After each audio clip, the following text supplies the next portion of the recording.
Welcome to Chicks and Tips. I'm Jo from MD Outdoors, and for this week we are going to be talking about personal locator beacons. So how to be safe in the mountains, what PLBs are out there, how you actually use them, and some of the things that catch people out with PLBs. So we sell a lot of personal locator beacons, but a lot of people, I think, don't fully understand exactly how they work. They just know if you take one, you're going to be safe and someone's going to come rescue you. So just wanted to chat a little bit about that. We did a Chicks and Tips a couple of weeks ago on mountain safety and some of the reasons why people maybe don't take it seriously enough and maybe don't take a PLB out with them.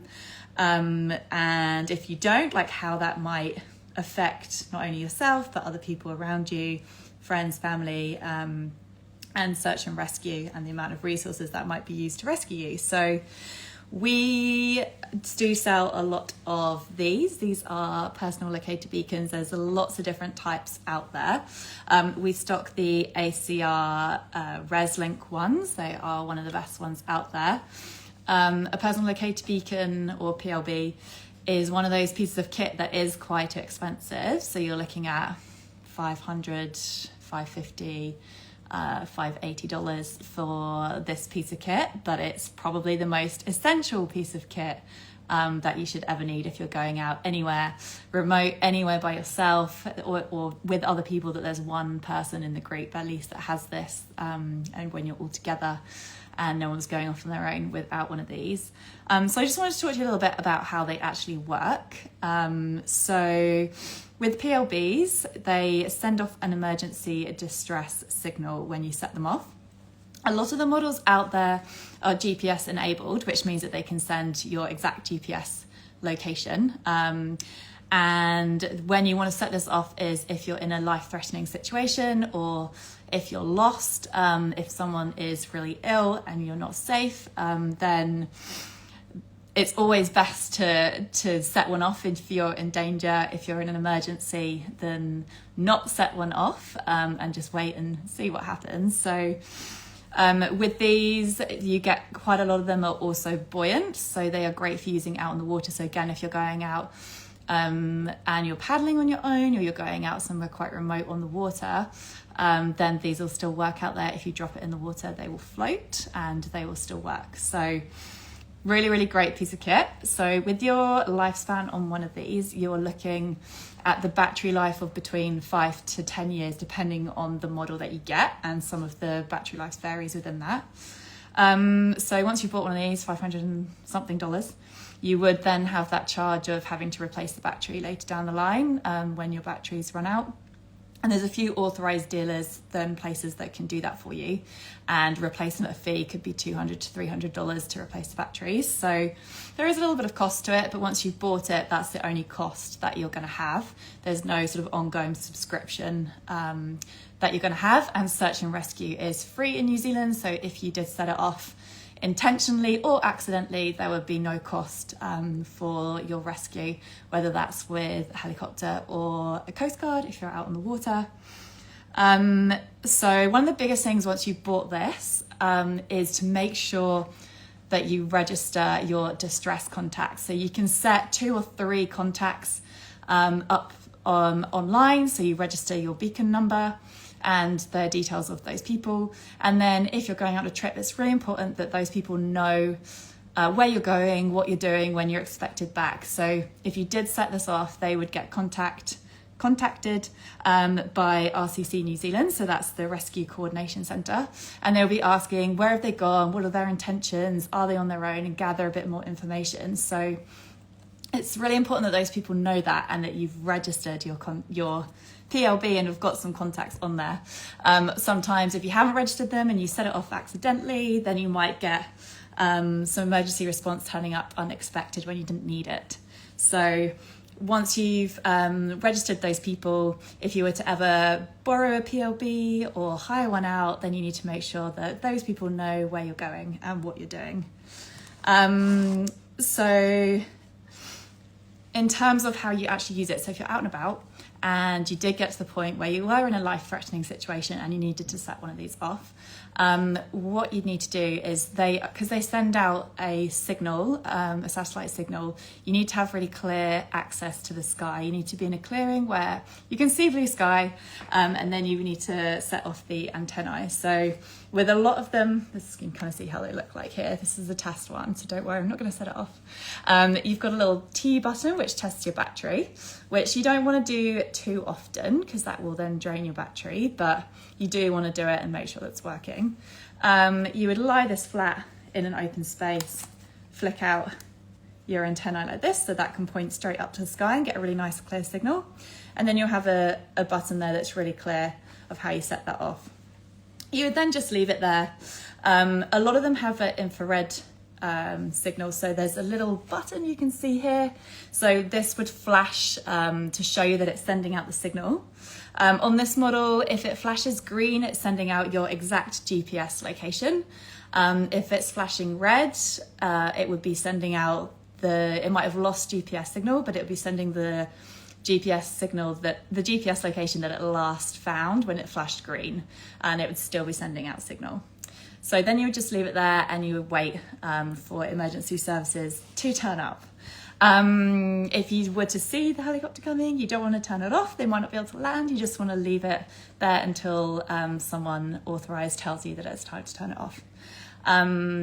So I think one of the biggest things is sometimes that you can accidentally set it off. So making sure when you're not using it and when you're hiking that it's somewhere that is easily accessible. It's always on your person. You haven't left it in a hut or with your pack, but you keep it in something that means you can't accidentally set it off. So it's not loose where it could easily catch and set off the antennae, but it's in something like a pouch like this where all the buttons and things can't get accidentally pressed. And something like this can be clipped onto your pack or onto your belt, so you can get it really quickly and easily when you need to. It is worth noting that it doesn't mean once you've set this off that that's going to be an instant rescue. It could take a while for emergency services to reach you. It could be that they couldn't land till the next morning if you're somewhere quite inaccessible. So it's being prepared that you might be waiting for quite a while, I think is really important. And then obviously once you have set it off, that is going to affect your battery life. So then it would be worth checking your batteries after that. So there's a few, you might have heard of the Garmin Inreach, which is another great option if the PLB isn't something you wanted to have a bit more communication. So you wanted something that you could do two-way communication instead of just one-way communication like you have with the PLB. These are the best option if you just want the quickest official alert to go out that you need help. If you wanted to get a bit more information, be able to set up like a text service and communicate without having signal on your phone, then something like the Garmin Inreach could be an option for you, which is a similar price point to buy. The main difference, instead of that going to the Rescue Coordination Centre in New Zealand, it goes to a commercial global coordination centre first when you set off, when you're needing rescue and you set off that alert. And then that would then get deployed and rerouted to the local rescue centre that it's going to. So that means that could take a little bit longer, but then once you did that, you would be able to communicate. So you might get operationally like the best response, depending what the help was that you needed. But one of the biggest difference with the Garmin Inreach is one, having the two-way communication, being able to text certain contacts or get like weather updates and things like that. So great if you're going for longer periods of time and you need that information about weather patterns in a week's time. The downside of the Garmin Inreach is that there is a subscription cost with that, that's a monthly or an annual cost. So you do need to factor that into your cost of having one of these, because they're not the cheapest. So it kind of depends on the type of remote hiking or experiences that you're going to be taking out as to which would be better. One thing that is really cool is that some of the new Garmin watches have got the Inreach system built into the watch, which I think is amazing, but they're obviously very expensive. But that could also be an option if you do that sort of thing a lot.